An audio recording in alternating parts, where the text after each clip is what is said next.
Growing up, my favorite franchise was Mega Man, and it all started with Mega Man X. It was an interesting franchise to stick with, because compared to others that are still around today, it was a franchise that often tried new things that I still enjoyed.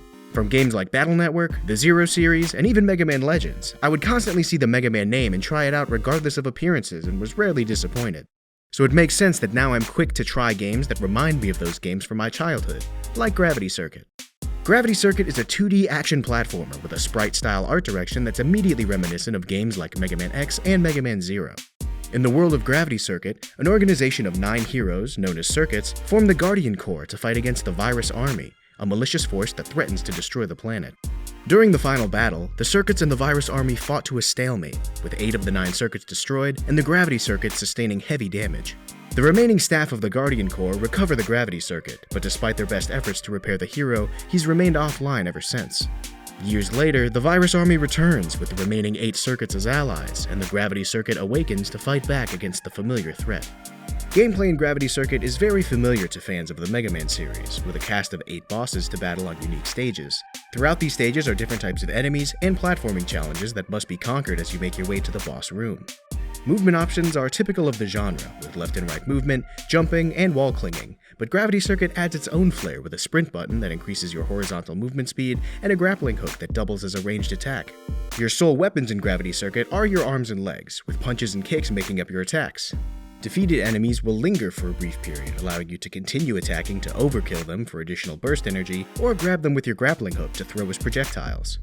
The combat in Gravity Circuit actually takes a lot of inspiration from fighting games, which was a pleasant surprise as a fan of that genre as well.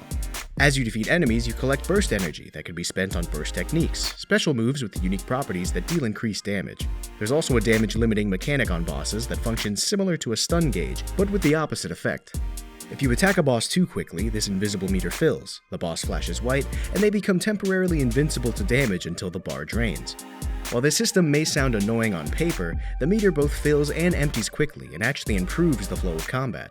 This damage-limiting system forces you to engage with the boss's mechanics by preventing the player from tanking attacks and just mindlessly wailing on the boss. It also makes combat more engaging, because through this system, Gravity Circuit organically encourages you to close the gap, deal your damage, and retreat to avoid the boss's next attack. It's easy to see that care went into designing the combat in Gravity Circuit, with the various systems and mechanics all working together to make the combat feel responsive and fun. Throughout the levels, you collect money that can be spent back at base to collect booster chips and burst techniques as you defeat bosses.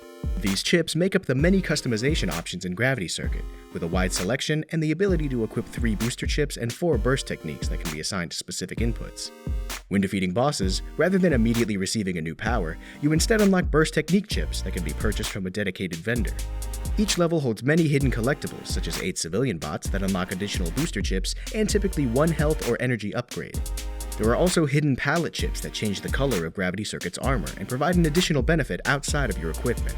The palette chips typically grant an ability similar to the stage's boss circuit, and will often match the boss's colorway. I think this is a very smart way that Gravity Circuit calls back to the different colored armors in the Mega Man series while also maintaining its own identity. Gravity Circuit is very satisfying to play, full stop, but that doesn't mean it's perfect, and there were a few things that I found annoying as I continued to play the game. For one, Gravity Circuit's environmental hazards don't instantly set your health to 0, but instead they deal damage and reset you back to safety. You're also able to stick to corners where a platform and a wall meet.